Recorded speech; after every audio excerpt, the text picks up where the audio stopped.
Gold trusted gold buyers మీరు తాకట్టు పెట్టిన బంగారాన్ని విడిపించి ఈ రోజు ఉన్న మార్కెట్ ధరకు కొనబడను. బిగ్ బాస్ సీజన్ 9 ఎంత సక్సెస్ఫుల్గా రన్ అవుతుందో అంతే వివాదాలకి కేంద్రమవుతుంది.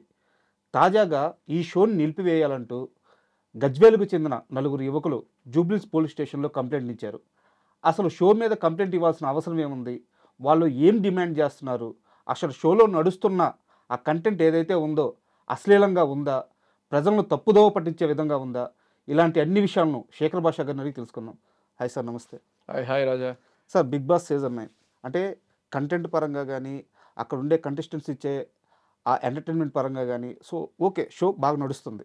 బట్ ఎప్పుడూ లేని విధంగా, అంటే గతంలో చాలాసార్లు ఉన్నా కానీ ఈసారి కొత్తగా అసలు షోనే ఆపేయాలి, ఈ షో కరెక్ట్ కాదు, సమాజానికి ఈ షో వల్ల చాలా నష్టం వస్తుందని చెప్పు గజ్వేలుకు చెందిన ఒక నలుగురు యువకులు కంప్లైంట్ ఇచ్చారు జూబ్లీస్ పోలీస్ స్టేషన్లో. నాకు తెలిసి మీరు కూడా ఆ కంప్లైంట్ చదివి ఉంటారు. అసలు ఏం సార్ ఆ కంప్లైంట్ చదవడం కదా, వాళ్ళతో కూడా మాట్లాడాను నేను. ఓకే. అయితే ఇప్పుడు ప్రోగ్రాములు బాగాలేదని మన టీవీలు బాగా కొట్టేసుకుంటామా, సినిమాలు బాగాలేదని తెరలు చింపేసుకుంటామా, వేలుగు పుండు అయితే వేలు నరికేసుకుంటామా? కాదు కదా. ఎక్కడ ఏం లోపాలు ఉన్నాయి వాటిని సరిదిద్దుకొని అలా బిగ్ బాస్ ముందుకు వెళ్తే సరిపోతుంది అనేది నా వాదన. ఓకే. లేదు వాళ్ళు అసలు ఇట్లా షోలే తీసేయాలి అని చెప్పి వాళ్ళు డిమాండ్ చేస్తున్నారు. దానికి కారణం ఏంటంటే మెయిన్ వాళ్ళు పాయింట్అవుట్ చేస్తుంది సెలక్షన్ క్రైటీరియా. ఓకే.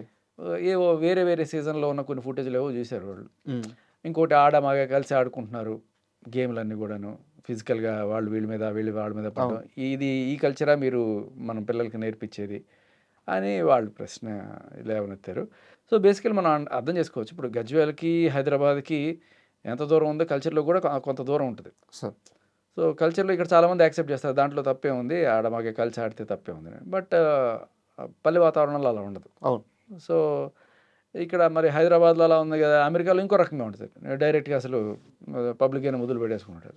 ఇది మనకు తప్పు, అది వాళ్ళకి తప్పు. బట్ షో అయితే అన్ని దగ్గర టెలికాస్ట్ అవుతుంది కదా. వాళ్ళకి ఒక కల్చర్ టెలికాస్ట్ అవ్వట్లా, మనం పెట్టుకొని మనం డబ్బులు ఇచ్చి పెట్టుకొని చూస్తున్న షో అది. అదే ఇప్పుడు స్ట్రీమింగ్ అవుతున్నా ఏదైనా అందరికీ యాక్సెసిబిలిటీ ఉంది కదా అంటున్నాను. పాయింట్ ఏంటంటే యాక్సెసిబిలిటీ ఉండడం వేరు రాజా. ఇప్పుడు ఏంటంటే రేడియోకి ఒక నామ్స్ ఉంటాయి, అలాగే టీవీలో పెయిడ్ ఛానల్స్కి ఒక నామ్స్ ఉంటాయి, అండ్ అలాగే దూరదర్శన్ ఇలాంటి ఓపెన్ ఫ్రీ టు ఎయిర్ ఛానల్స్కి ఒక నామ్స్ ఉంటాయి. అంటే ఇదేంటంటే పెట్టగానే ఏ రకమైన ఇది లేకుండా వచ్చేస్తుంది డైరెక్ట్గా రేడియో. సో ఆవాల గోపాలం మొత్తం వింటారు. మనం మాట్లాడే ప్రతి వర్డ్ కూడా పసిపిల్లవాడి దగ్గర నుంచి పెద్ద పండు ముసలి వాళ్ళ వరకు వాళ్ళ ఎటువంటి అబ్జెక్షన్ ఉండకూడదు. కాబట్టి ఒళ్ళు దగ్గర పెట్టుకొని మాట్లాడాలి అనేది పాయింట్. ఇక్కడ కొంత ఎడ్జీనెస్కి కానీ కొంత రొమాంటిక్నెస్ కానీ తావులేదు రేడియోలో ఇటువంటి వాటిలో. అలాగే దూరదర్శన్ లాంటి వాటిలో ఎవరైనా సరే టీవీ ఉంటే చాలు, వాళ్ళు ఏమి అదే పనిగా పెట్టుకోక. అవును.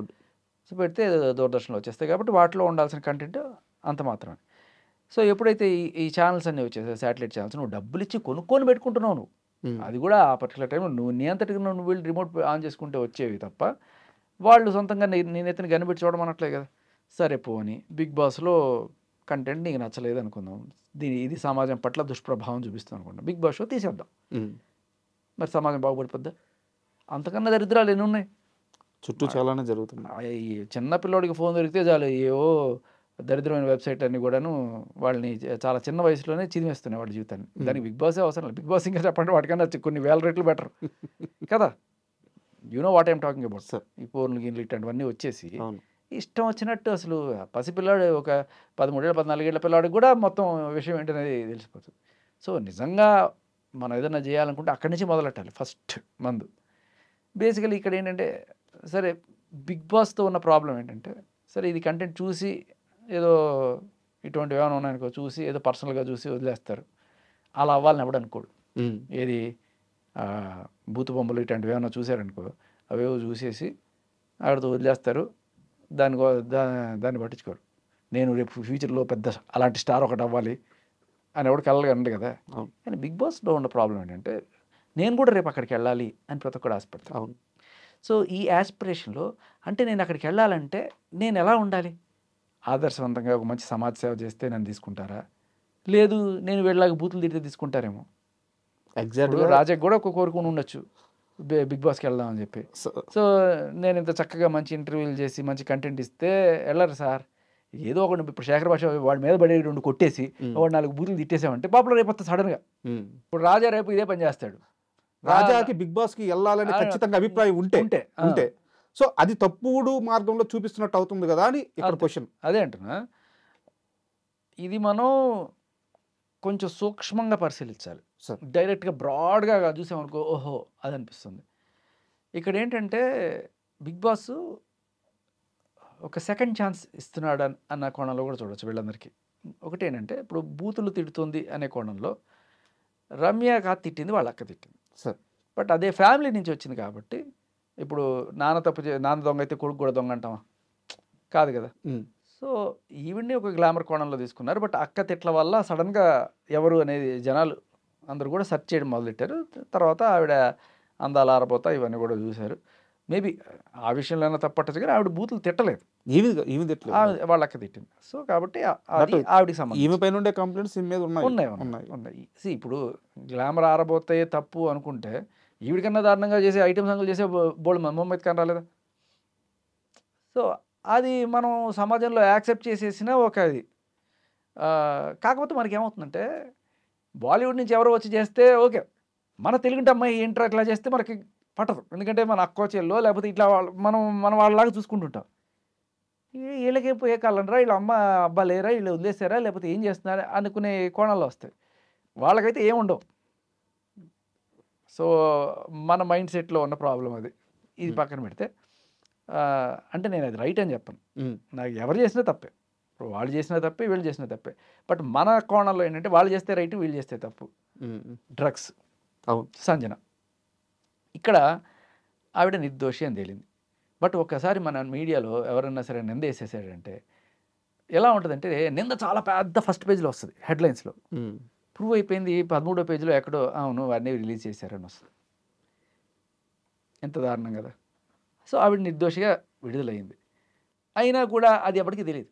కానీ ఆవిడ వచ్చిన విషయం తెలుసు. నిర్దోషిగా రిలీజ్ అయింది ఎప్పుడు తెలుసు? బిగ్ బాస్లోకి వచ్చి గట్టిగా అరిస్తే తప్ప ఆవిడ నిర్దోషిగా రిలీజ్ అయిందని తెలియదు. నాకైతే అసలు ఆవిడ డ్రగ్స్లో ఉందనే విషయం కూడా తెలియదు. తర్వాత ఇప్పుడు షో వల్ల తెలిసింది. బట్ ఇక్కడ ఒక ఆవిడ ప్రూవ్ చేసుకోవడానికి ఒక అవకాశం ఏంటంటే నిజంగా డ్రగ్స్ అలవాటు ఉండుండే రోజు అది లేకపోతే నాలుగు పెడచగట్టుకుపోయి ఆ విత్డ్రాల్ సిమ్టమ్స్ వచ్చేసి ఇప్పుడు రాజస్థాన్కి సంబంధించిన కేసులో మనం చూసాం కదా, అవన్నీ నాకు విత్డ్రాల్ సిమ్టమ్స్ వచ్చేస్తున్నాయిరా అదిరా ఇదిరా అలా ఉంటుంది.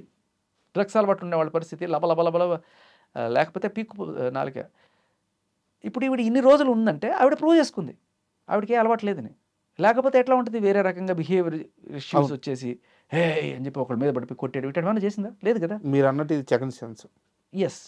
సో ఇక్కడ కూడా అంటే వాళ్ళ జాతకం బాలకో లేకపోతే వాళ్ళ ఫేట్ వల్ల వీళ్ళందరూ కూడా ఒక కేటగిరీలో మనం చూస్తున్నాం. కాదు, వీళ్ళని నిజంగా లైఫ్లో వేరే యాంగిల్ చూడండి.